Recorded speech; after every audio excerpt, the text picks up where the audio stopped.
back to the Midnight Scooby Show, and I just watched Trick or Treat Scooby-Doo, and here's my review of the film. I did actually enjoy this one, a lot more than I actually expected to. The trailers didn't quite sell me on this, and the plot synopsis, I was like, okay, not sure what to make of this one. But I was pleasantly surprised by this film. I can say it's very wacky and zany at times, especially the ending. A lot of stuff happened in that I'm like, okay, I did not expect that from this film. And that last scene at the wishing well, and where did Fred get all this money? It's so weird of an ending and them laughing. It's a little bit kind of creepy and disturbing, honestly. But also, this film had a lot of good variety in the kind of foes that the Mystery Inc. gang has stopped in the past. It's not just the normal ones that we've seen so many times in, direct-to-video movies, and even the TV show, Guess Who, recently. So that's nice. Now, the villains for this film, we have Coco Diablo, who is the costume designer for all the foes that they've met over the years, which is an interesting retcon.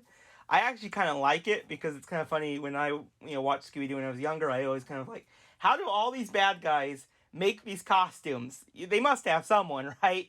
So it's interesting to have this film kind of explore that. And I did like Coco Diablo.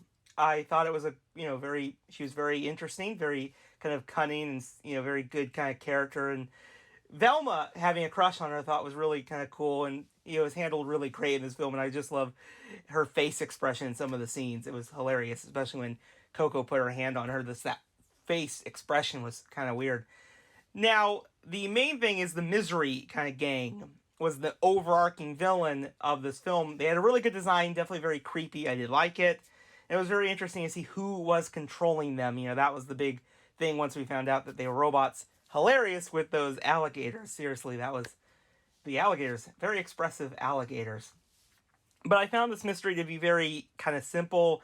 It's very easy to solve, and it's definitely, I think the kind of the worst part of this film. Now, the animation I thought was actually really good. I was really impressed with the some of the facial expressions and the designs and the background work. It was really, really good. I did enjoy seeing all of these kind of old foes and their costumes and the 1,000-volt ghost. That was so cool. And there was a very interesting subplot with Daphne and, her questioning her, role in Mr. Inc. And that could have been explored a lot. Just telling you, it is kind of interesting because you kind of see every single one of them has kind of a purpose. And, Daphne, it's like, what do you do on this? That was kind of interesting. And Trevor and the warden. Seriously, this film has some weird characters.